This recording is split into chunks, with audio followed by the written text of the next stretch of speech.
The Hells Angels' alleged involvement in a shootout with a law enforcement. When the Hells Angels cause chaos and break the law, they end up in a violent fight with law enforcement. This shocking event shows the dangerous power struggle between a well-known biker club and those sworn to keep the law. Buckle up for this action-packed story that will keep you on the edge of your seat until the last shot is fired. Prevention through community involvement should also be a focus of efforts. People who are at risk of joining biker gangs can be kept away from them by promoting good alternatives like recreational programs, mentorship, and educational opportunities. Community groups and local officials need to work together to help and provide resources for people who may be easy targets for these criminal groups.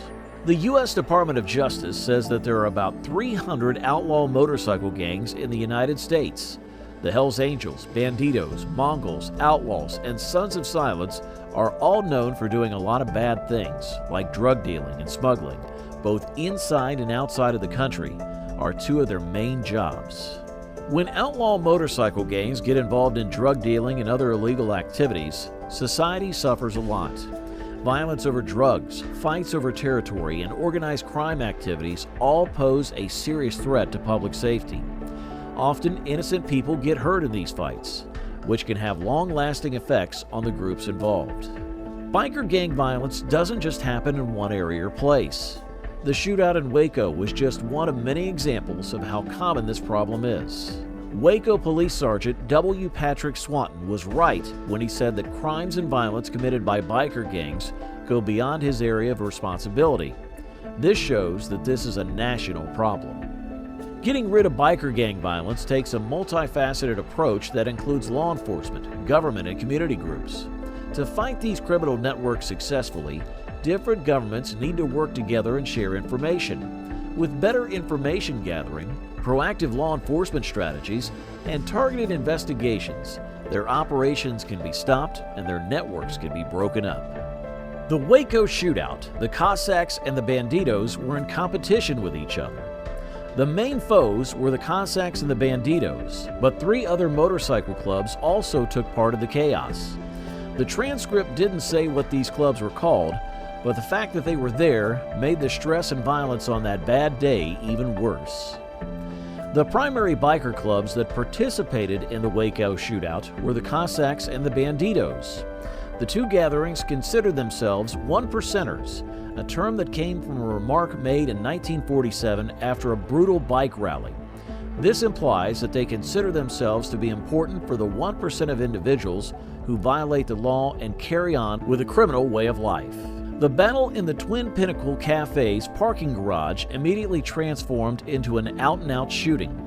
As weapons, individuals utilized chains, clubs, knuckle reinforcements, blades, firearms, and even AK-47 attack rifles. 9 individuals were killed and 20 more were harmed. A police officer said that the scene was the most incredibly rough thing he had at any point found in his 34 years at work. After the Waco shootout, 177 people were taken into custody by the police.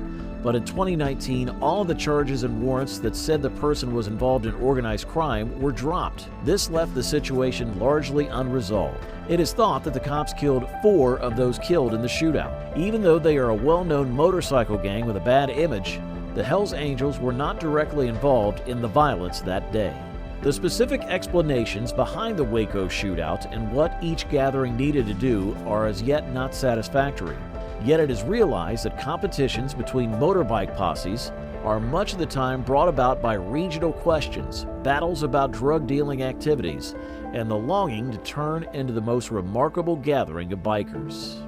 The Waco shootout was a stark reminder that violence between biker gangs is not limited to a single event or area. Waco Police Sergeant W. Patrick Swanton made it clear that biker gang crime and violence are not just a problem in Waco, they're problems all over the country. The fight in Waco wasn't the first of its kind, and it shows that rival biker gangs still fight all over the country.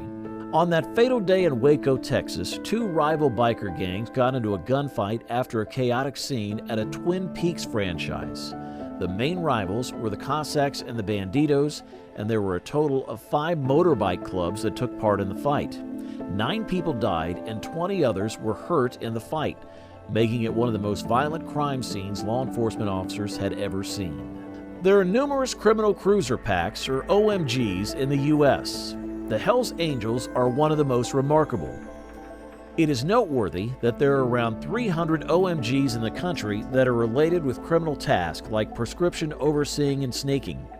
Close by, various gangs like the Banditos, the Mongols, the Crooks, and offspring of Peaceful, the Hells Angels are significant for a huge bad behavior network that crosses both the U.S. and various countries. The Waco biker shootout saw individuals from two opponent groups going after each other with chains, clubs, knuckle reinforcements, blades, firearms, and AK-47 attack rifles. The police needed to step in, which prompted the passings of 9 bikers and wounds to another 20 individuals. Altogether, 177 were captured regarding the occasion, which made it one of the most ridiculously vicious crime locations that the cops who were there had ever seen.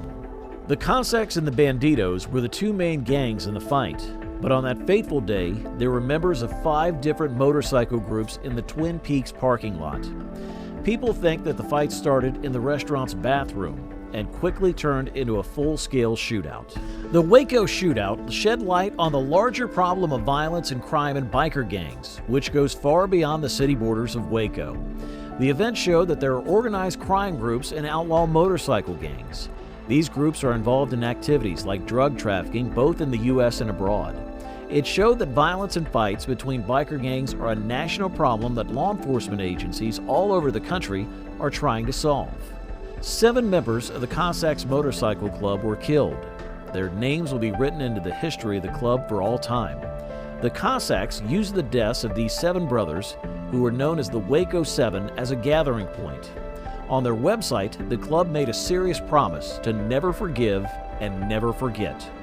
This statement shows how determined they were to get justice and honor their dead friends. The Waco biker shootout wasn't simply a solitary occasion. It was a side effect of a more pressing issue that influences the entire country. Brutality and wrongdoing by biker groups occur far out in the sticks. Waco Police Sergeant W. Patrick Swanton brought up that this is a public issue, including many bandit biker groups that are engaged with coordinated wrongdoing, for example, drug dealing and carrying. The Waco shootout happened because 2 biker gangs have been fighting for a long time. Even though the Cossacks and the Banditos were the main rival groups, there were also a number of other motorbike clubs at the scene.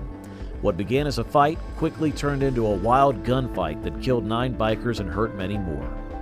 Thank you for watching. Don't forget to hit that subscribe button and turn on notifications to never miss an upload.